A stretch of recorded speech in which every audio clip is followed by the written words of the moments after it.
Bien, vamos a continuar con nuestra serie de Adviento.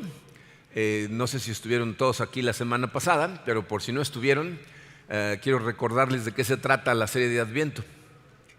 El objetivo de los mensajes antes de Navidad es el de ayudarnos a todos a mantener nuestra mente enfocada en las cosas correctas. Platicábamos la semana pasada cómo hay siempre durante esta temporada, y nos pasa todo el año, pero especialmente en esta temporada, hay una campaña que nos llega a través de los medios de comunicación, de los medios sociales. Es una campaña de marketing que está enfocada en tratar de enfocarte a ti en las cosas equivocadas, en que pienses que esto es acerca de regalos, que es acerca de gastar dinero, que es acerca de la cena. Y nos venden la idea de que porque va a haber una cena de Navidad y vamos a intercambiar regalos, todo va a quedar maravillosamente resuelto en nuestra vida y nos vamos a sentir muy bien, ¿no? Y lejos de causar gozo en nuestro corazón, cuando pasa la Navidad, pues lo que causa es depresión, porque pasa la Navidad y nada ha cambiado, seguimos en el mismo lugar.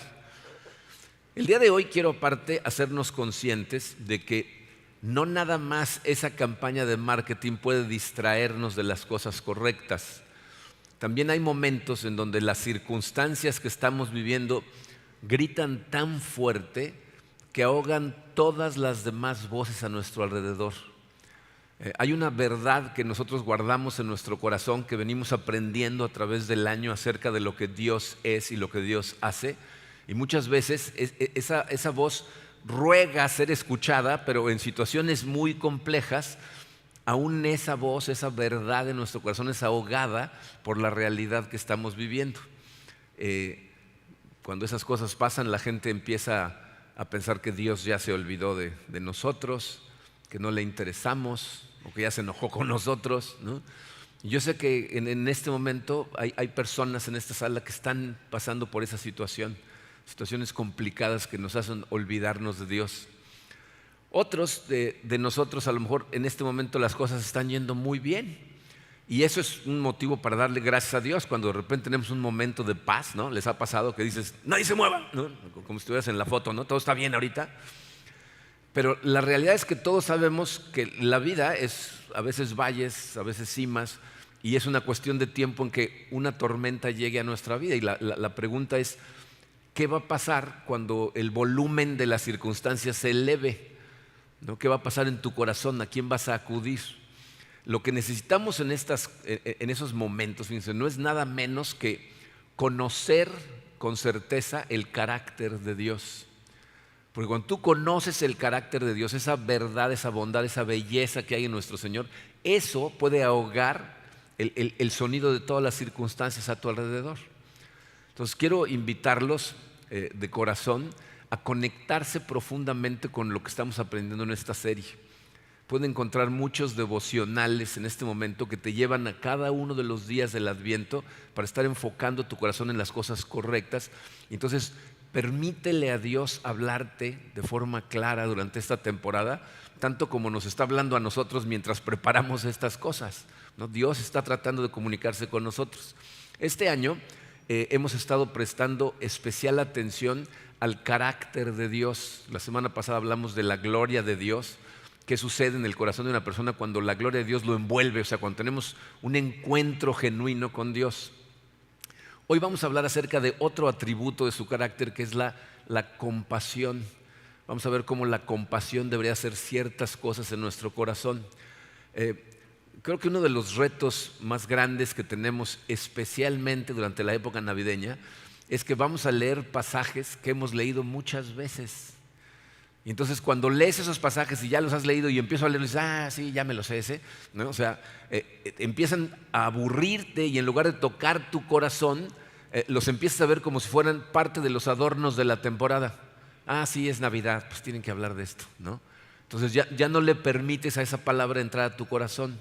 Tienes que resistir la tentación de dejar pasar los versículos sin pensar profundamente en ellos, porque la historia de la que vamos a hablar el día de hoy es el punto central de todo lo que celebramos durante la Navidad. Vamos a estudiar la narrativa del nacimiento de Jesús, ¿okay? Y cuando observamos a profundidad las cosas que nos enseñan los personajes que participaron en este nacimiento, eso causa transformación en tu corazón. Hoy vamos a analizar a 4 personajes que estuvieron involucrados en el nacimiento de Jesucristo. Cada uno de estos personajes nos va a revelar un aspecto de la compasión de Dios y de lo que debería ser en nuestro corazón. Cada uno de estos personajes enfrentaron circunstancias que en el momento sugerían como que Dios ya los había abandonado o no tenía interés en ellos. Sus circunstancias intentaron hablar de forma más fuerte que el carácter de Dios, y por lo menos en el caso de uno de esos personajes tomaron las decisiones equivocadas. Tú vas a tener que enfrentar decisiones como estos personajes van a tener que tomar decisiones que se parecen mucho a las que tú y yo tenemos que tomar. Y entonces tú vas a tener que tomar la decisión, ¿qué vas a escuchar? ¿Vas a escuchar a las circunstancias que te rodean o vas a recordar el carácter de Dios? Y dice, vamos a tener 4 lecciones durante este mensaje, pero antes de llegar a esas 4 lecciones, quiero que entiendan cuál es la lección central que me gustaría que se quedara en su corazón. Es lo primero que les puse en su programa. Dice, cuando te cueste trabajo confiar en lo que ves que Dios está haciendo, confía en su carácter compasivo. Cuando de pronto estás viendo a Dios actuar y no comprendes qué es lo que está haciendo y por qué lo está haciendo, por qué permite que suceda, lo que tienes que hacer es concentrarse en su carácter compasivo.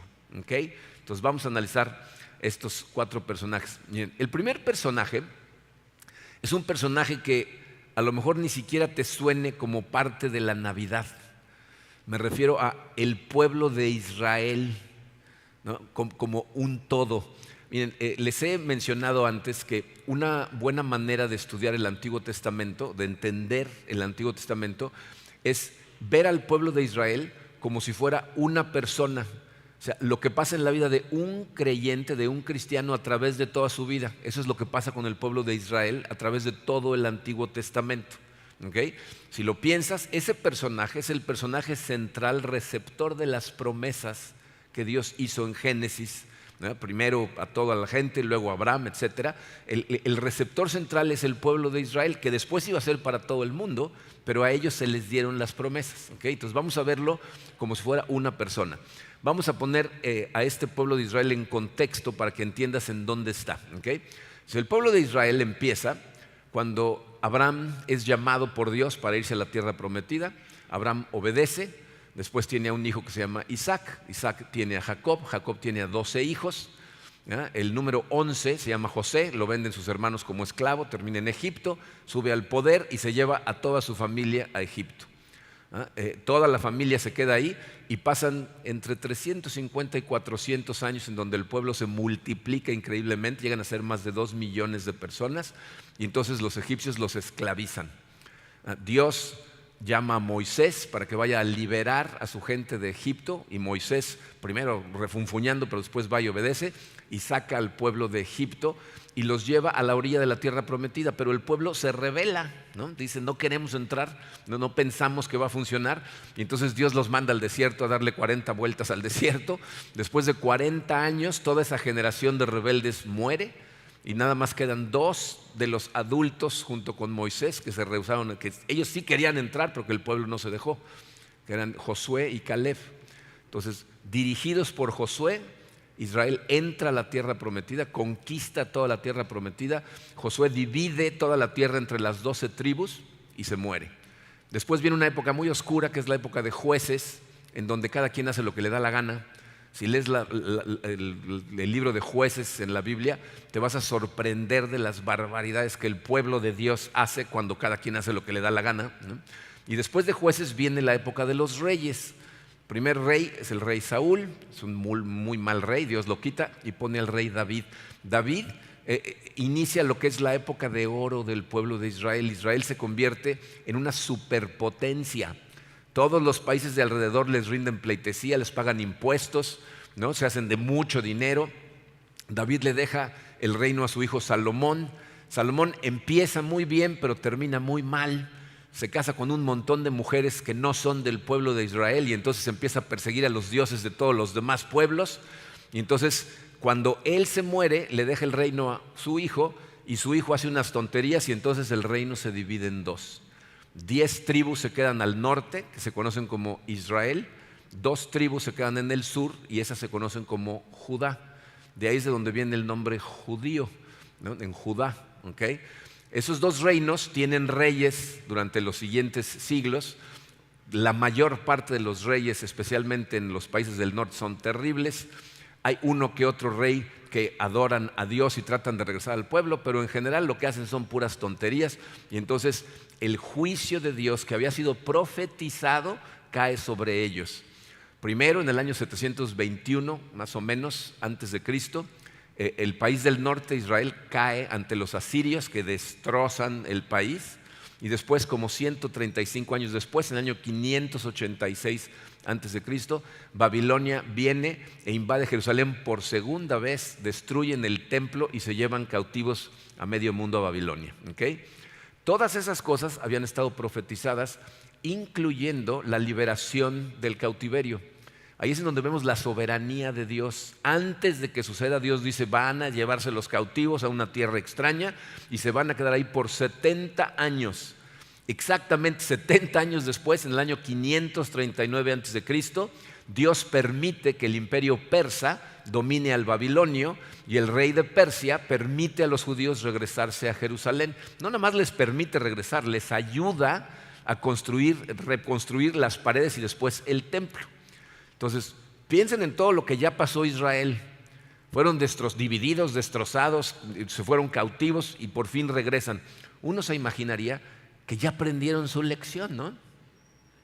Pero como tú comprenderás, ¿no? Nos seguimos revelando y nos seguimos con todas las lecciones que Dios nos enseña y los milagros que hace y lo que nos dice que va a pasar y pasa de todas maneras. Israel sigue rebelándose contra Dios y siguen persiguiendo ídolos de países al lado. En el último libro del Antiguo Testamento, el libro del profeta Malaquías, es un libro muy cortito, solamente tiene 3 capítulos. Dios levanta a ese profeta para decirle al pueblo de Judá, a lo que queda del pueblo judío, que regresen a él. Es muy interesante porque en ese libro les dice, ustedes vienen, me suplican y me preguntan que por qué no los escucho, pero siguen adorando a los ídolos equivocados. Dejen a esos ídolos y vuélvanse a mí. Regresen a mí. ¿Por qué? Porque estoy a punto de mandar a mi profeta para anunciar la llegada del gran día del Señor. Y después de esas palabras viene un periodo de 450 años de silencio total por parte de Dios. ¿Se imaginan? Esos fueron como 5 segundos y ya se siente raro, ¿no? Imagínense 450 años de un silencio absoluto por parte de Dios. Y durante esos años, todo lo que el pueblo de Israel ve es una serie de imperios, ¿verdad?, que llegan a dominarlos, a someterlos, cada vez más crueles, ¿no? Cuando empieza el silencio están bajo el dominio de los persas.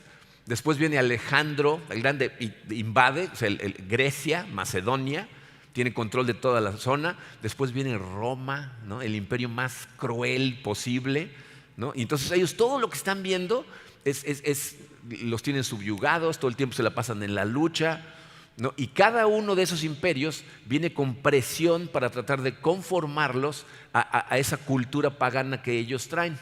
Entonces, dadas todas estas circunstancias, es fácil entender por qué de pronto esta gente empezó a dudar de las promesas de Dios, ¿no? A dudar acerca de su fe. Y lo que hacen es, se dividen en 4 sectas, ¿no? O sea, cada una pensando que tiene la idea de cómo van a lograr, por sus propias fuerzas, lograr que el reino de Dios venga a la tierra, ¿no? Entonces, por un lado están los esenios. Los esenios fue un grupo de judíos separatistas. Ellos dijeron, ¿saben qué? Vámonos de aquí de Jerusalén, vamos a crear nuestro propio lugar en donde vivir. Se encerraron en un lugar en Qumrán. En Qumrán es donde encontraron los rollos del Mar Muerto, gracias a los esenios. Ellos eran una secta muy estricta en su comportamiento, pero según ellos había que no juntarse con nadie más, entonces se aislaron. Por otro lado tenemos a los celotes. ¿Se acuerdan que uno de los discípulos de Jesús se llamaba Simón el Celote? No creen que ese era su apodo, ¿no? A uno el sopilote, a otro el celote, no. Los celotes era un grupo de guerrilleros que pensaban que la manera de lograr que Jerusalén llegara otra vez a la época de oro a la que lo llevó David era a través de las armas. Más de una vez los celotes trataron de tomar el poder contra Roma y fueron apachurrados espantosamente. ¿Okay? Por otro lado estaban los saduceos. Los saduceos eran la élite, la gente que más dinero tenía en Jerusalén, y ellos lo que hacían es, de alguna manera, sacrificaban su doctrina con tal de no tener problemas con los imperios que los dominaban. Entonces se dejaban asimilar a la cultura de forma más fácil. Y la cuarta eran los fariseos, que eran unos legalistas de lo peor, que para ellos lo más importante es cómo se veían, no qué había en su corazón, sino cuál era su imagen. Y entonces le ponían un peso al pueblo que ni ellos mismos podían cargar. ¿Okay? Estas 4 sectas esperan por siglos preguntándose ¿por qué no viene Dios a reivindicarlos? ¿Qué pasó con las promesas de Dios? ¿Qué pasó con el niño que les había prometido? Miren, a lo mejor esas cosas te sucedan a ti también. A lo mejor estás pasando por un desierto espiritual o estás enfrentando circunstancias bastante complicadas y te preguntas, ¿por qué no me dice Dios algo? ¿Por qué no me habla?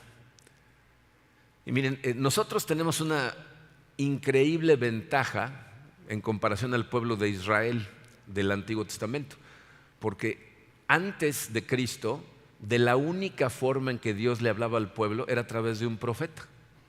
Era la única forma, no le hablaba más que a sus profetas para decirles cosas al pueblo. Después de Cristo, la Biblia nos dice que ahora Dios nos habla a través de Jesucristo directo a cada uno de nosotros.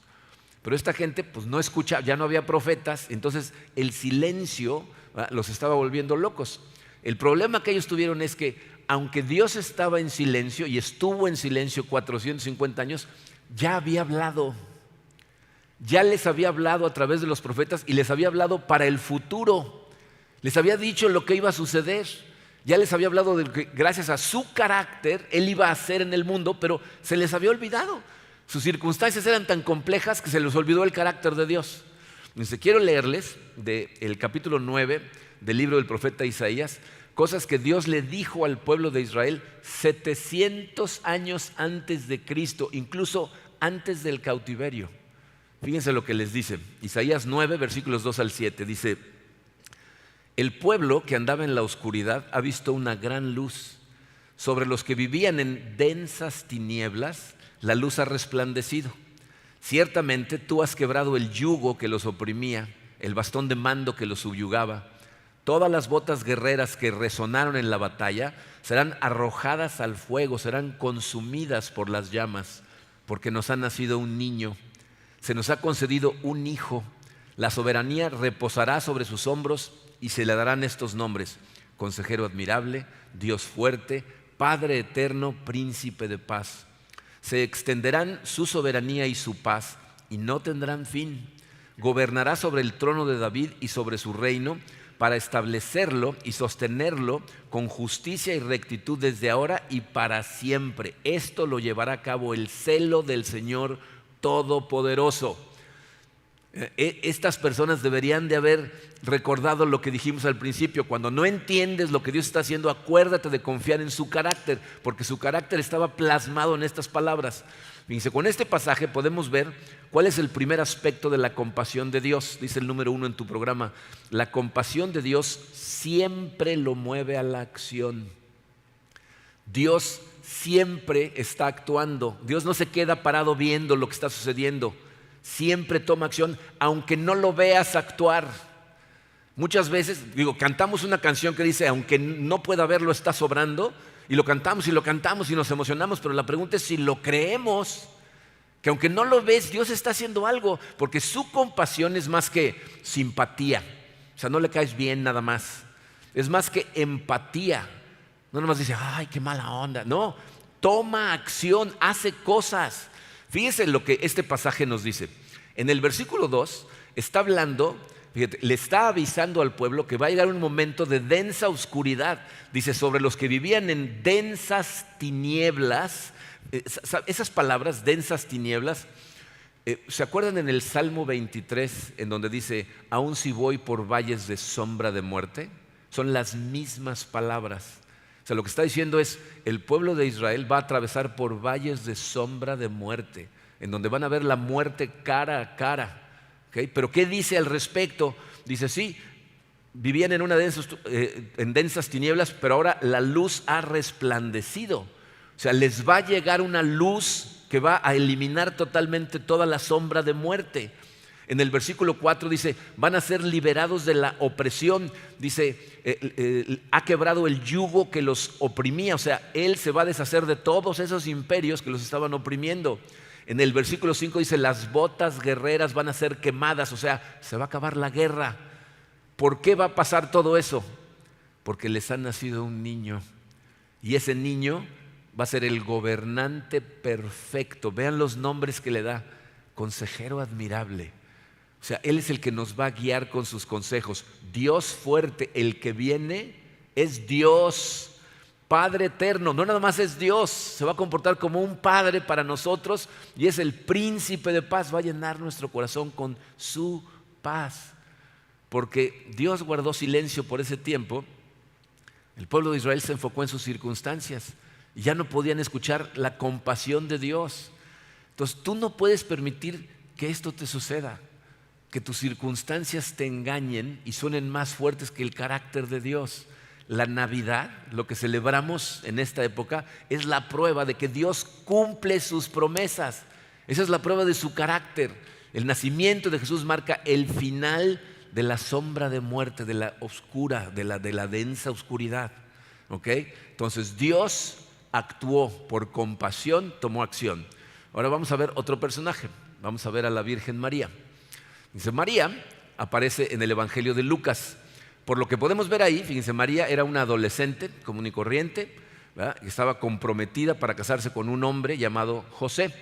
José era un buen judío, ¿okay? de buena familia. De hecho, nos dicen que José era descendiente del rey David. O sea, en las venas de José hay sangre real. Entonces, para María, las cosas pintan muy bien. En esa época, la esperanza de todas las mujeres era casarse. Porque en esa cultura, si la mujer no se casaba, cuando los padres morían, ella quedaba a merced de que la gente por misericordia la mantuviera. Pero necesitaban estar ligadas de alguna manera a un hombre, a un tío, a un hermano, a alguien, porque si no, podían morir de hambre. María ya hicieron un contrato de matrimonio. Con el que se va a casar es un hombre trabajador, es el carpintero del pueblo, tiene su propio negocio, las cosas pintan de maravilla, ¿no? O sea, esto ya la tengo, estoy hecha, ¿no?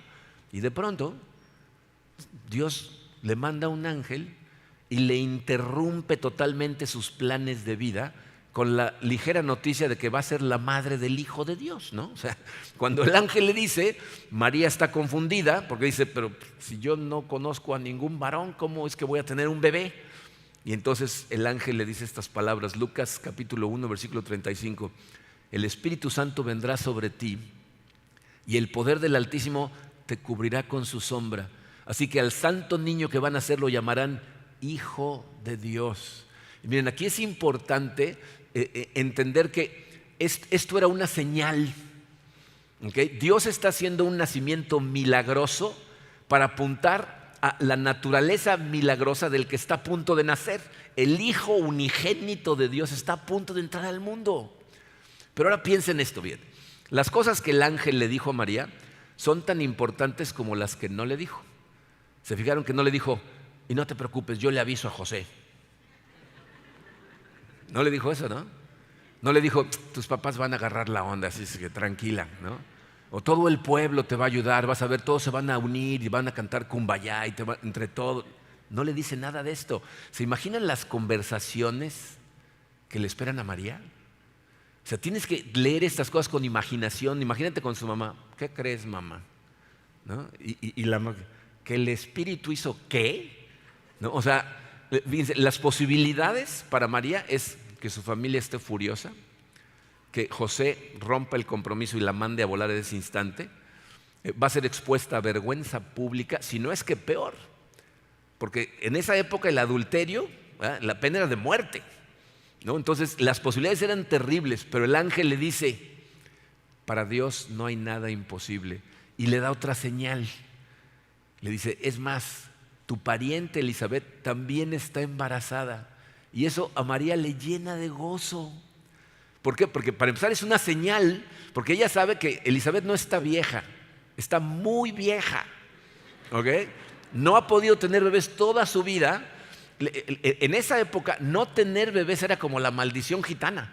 O sea, todo el mundo te veían, se sentían tristes por ti porque como que le había sacado la lengua a Dios o algo y por eso no te daba bebés. Entonces cuando dice, Elizabeth está embarazada, María se llena de gozo, ¿no? Y es una señal porque pues ya está muy grande y aparte sabe que Elizabeth ha estado esperando tener un bebé toda su vida. Entonces se llena de gozo y entonces dice estas palabras, Lucas 1:38, aquí tienes a la sierva del Señor, que Él haga conmigo como me has dicho.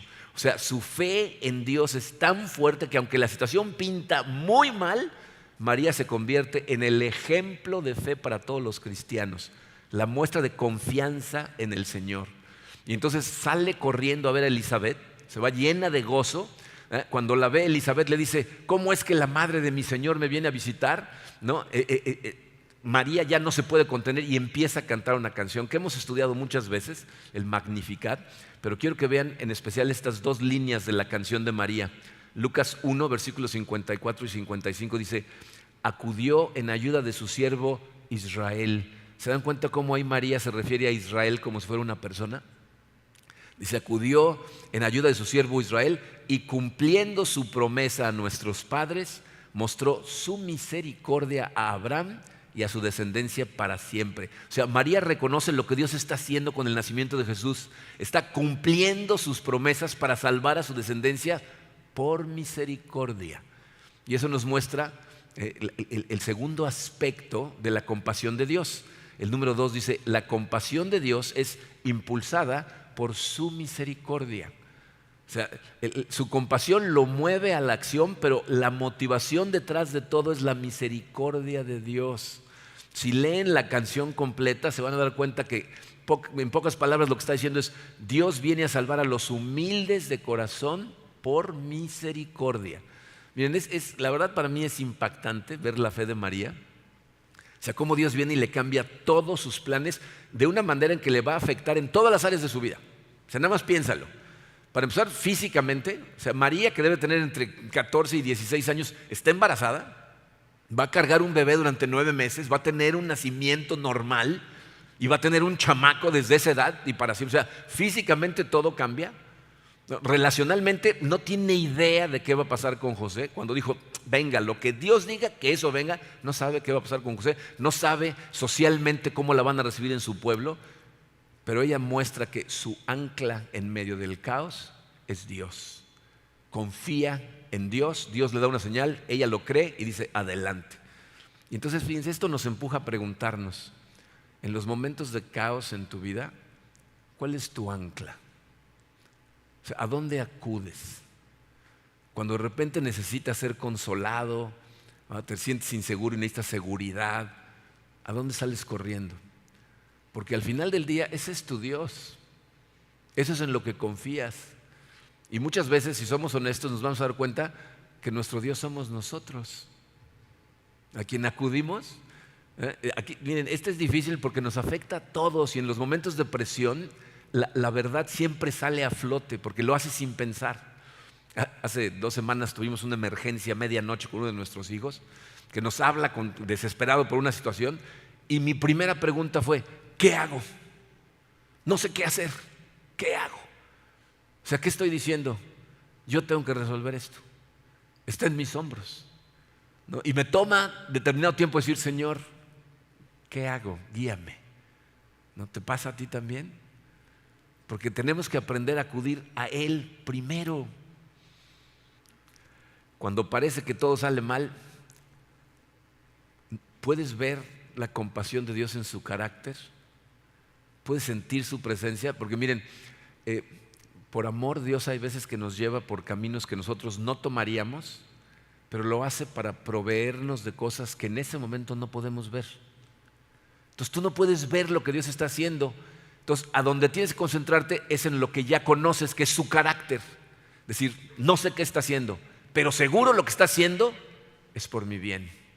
Y eso es lo que te da fortaleza y te da paz. ¿Okay? Eso es lo que hace María. Ahora vamos a ver a José. José, su historia se encuentra en Mateo. ¿Se acuerdan dónde dejamos a María? María estaba con Elizabeth. La Biblia dice que después de unos días de que el ángel le da el aviso, se va a casa de Elizabeth y se queda con Elizabeth más o menos 3 meses.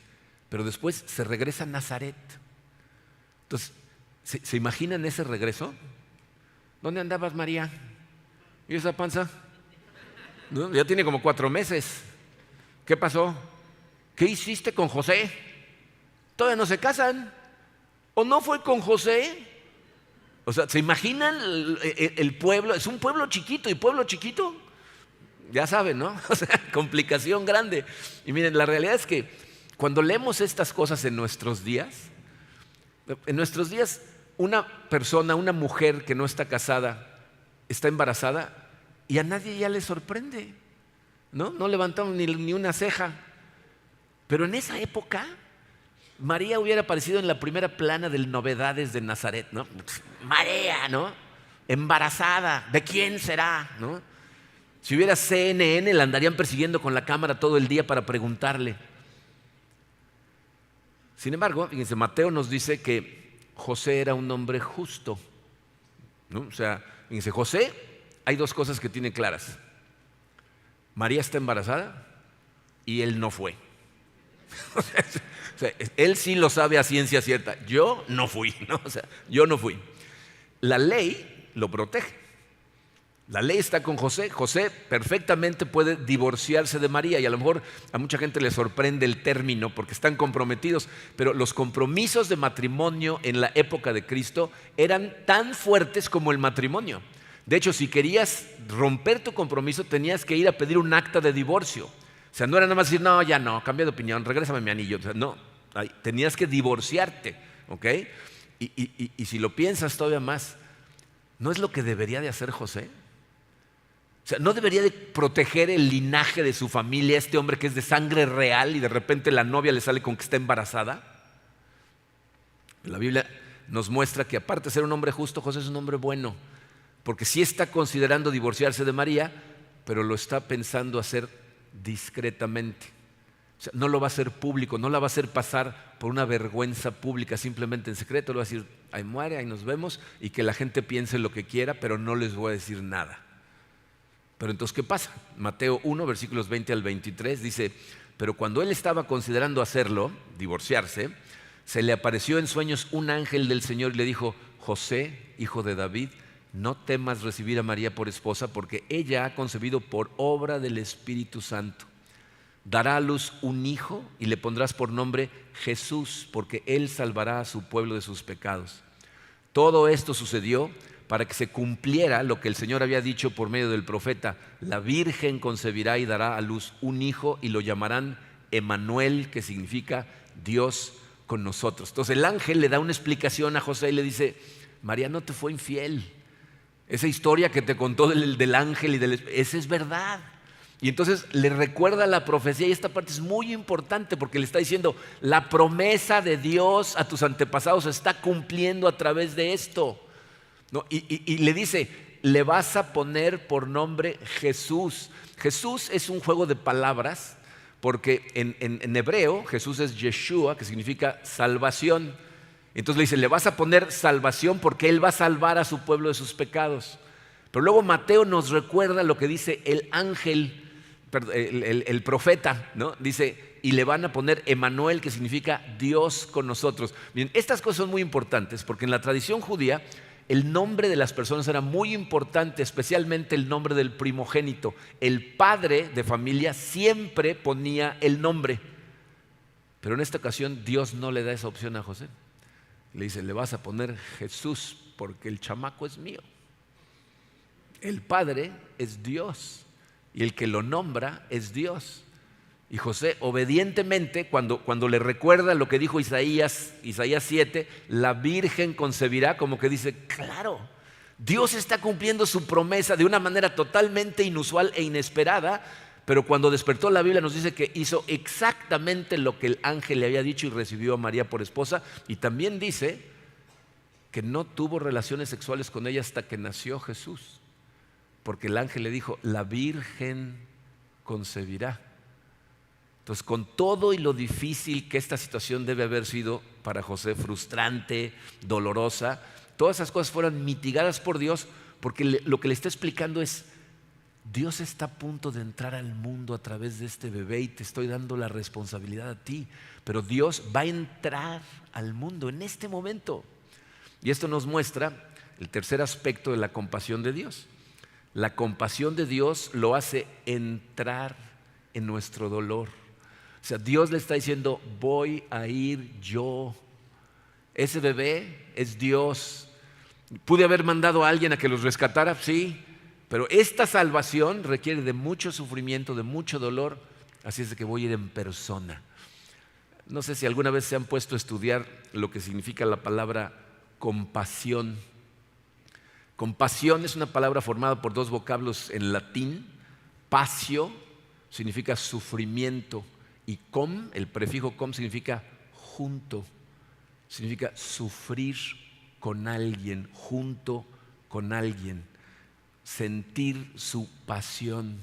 O sea, la verdadera compasión entra al sufrimiento de la otra persona, no la mantiene a distancia. Mucha gente quiere ayudar, pero de lejitos, para que no te duela, para que no sientas tú el dolor. Pero aquí Dios dice: no, yo voy a entrar a su dolor, voy a entrar al mundo y voy a vivir como ustedes. Por eso tenemos que recordar en todo momento: Dios nunca está lejos de nosotros, se acercó al grado de entrar a nuestro dolor. Y eso lo vemos maravillosamente ilustrado en el nombre que lo van a llamar, Emmanuel, o sea, Dios con nosotros. De verdad, estas cosas son imágenes muy impactantes, porque lo que nos está mostrando aquí es que Jesús vino para hacerse accesible a la gente. En la época de Cristo, los judíos, la emoción que más se relacionaba con la presencia de Dios era el miedo, ¿no? Les daba miedo. Pero cuando cumple su promesa, ¿cómo viene el Redentor? Como un bebé.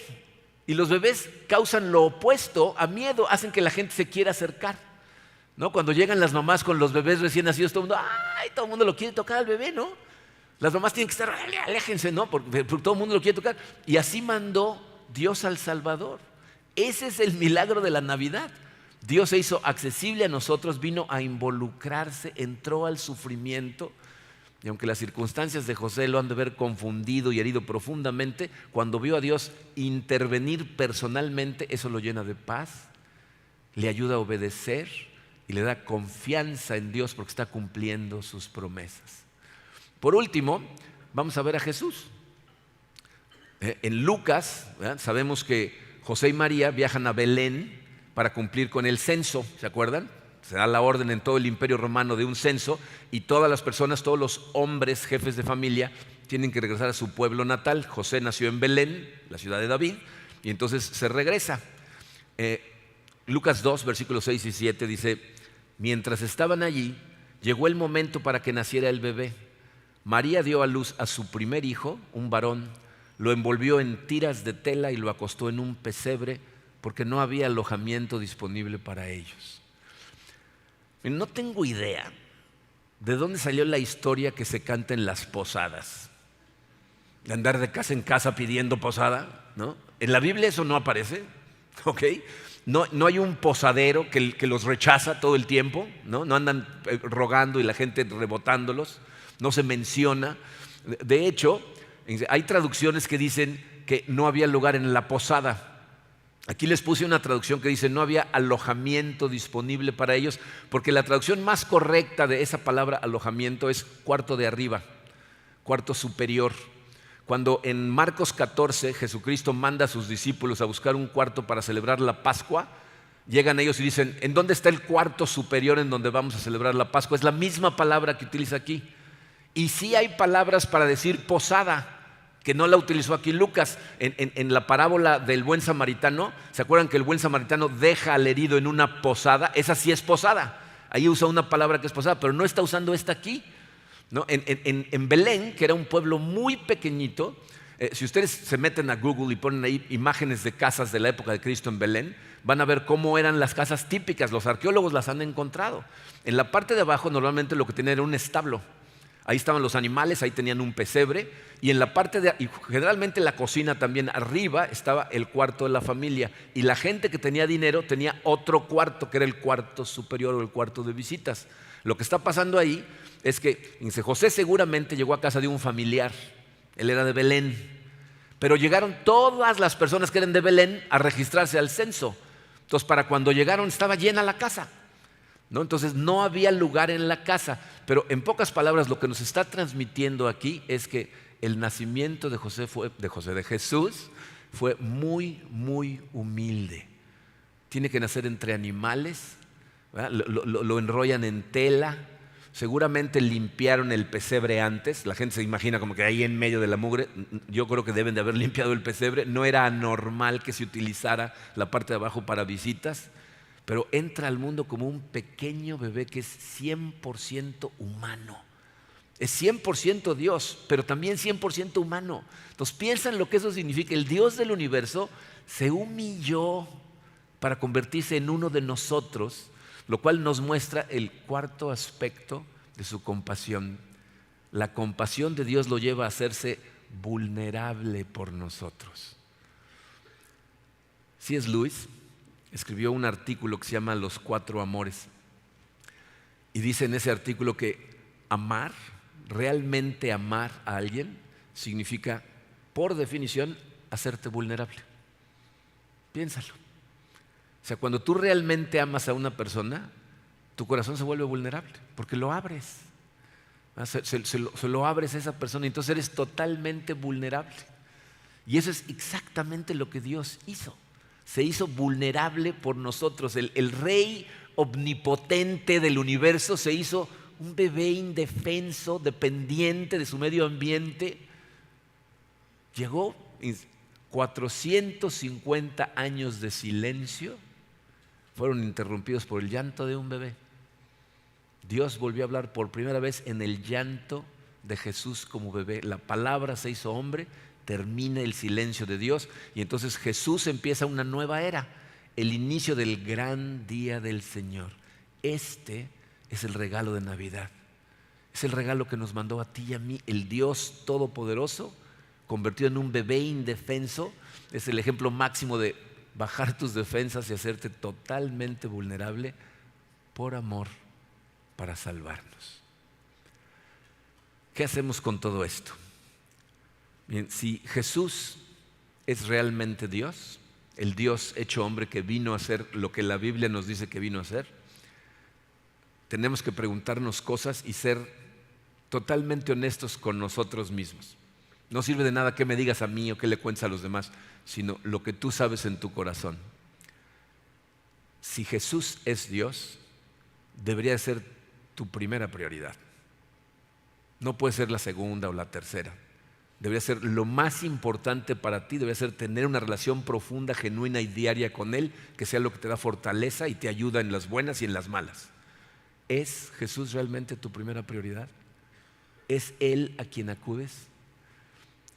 Si tú nada más vas a Él cuando algo está mal, cuando quieres que pase algo y no está pasando y entonces vas a Él, entonces lo que estás haciendo es usarlo. O sea, no lo estás siguiendo, lo estás usando.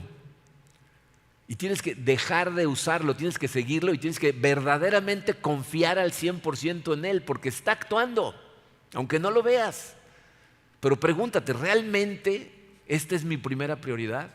¿O nada más me cuelgo el letrero? Si es realmente Dios, entonces no le podemos limitar ningún área de nuestra vida. O sea, Dios lo que quiere es tu corazón, no partes de tu corazón. Muchos dividimos nuestro corazón en habitaciones y algunas dicen no molestar. Esta la manejo yo. Ayúdame con todas las demás, esta yo. Y esa es la que te hunde normalmente, que al rato se pasa a todas las demás. Eso es lo que sucede en el corazón de una persona cuando la tiene en compartimientos y algunos de los cuales los manejamos nosotros. Entonces, ¿le das toda tu vida a Jesús? ¿Realmente Él reina en todas? Y la última, fíjate, piensa en esto. Si Dios puede hacer el milagro de nacer como un bebé, vivir una vida perfecta, morir en la cruz y resucitar para demostrar quién es, ¿no será que puede resucitar cualquier cosa en tu vida? Hay cosas que la gente piensa, no, esta área está perdida, esta relación está muerta, esto ya no. Dios puede resucitar lo que Él quiera, pero necesitas confiar en Él.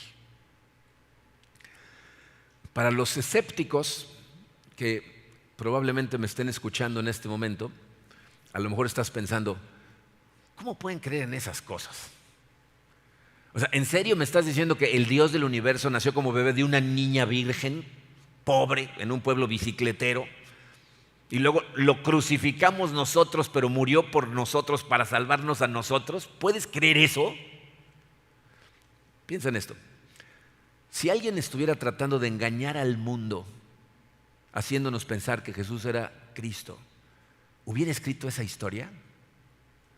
O sea, esa historia es tan increíble que la hace totalmente creíble, porque nadie en su sano juicio, tratando de inventar una historia, hubiera escrito esa. ¿Estás consciente de que hubo hombres y mujeres que estuvieron dispuestos a dar su vida para que esta historia llegara aquí hoy? ¿Por qué harían eso? Perdieron todo lo que tenían físicamente hablando del mundo, todo. Sus pertenencias, la mayor parte de ellos su vida. ¿Por qué harían una cosa así? ¿Cuál fue el beneficio para ellos? ¿Sabes por qué lo hicieron?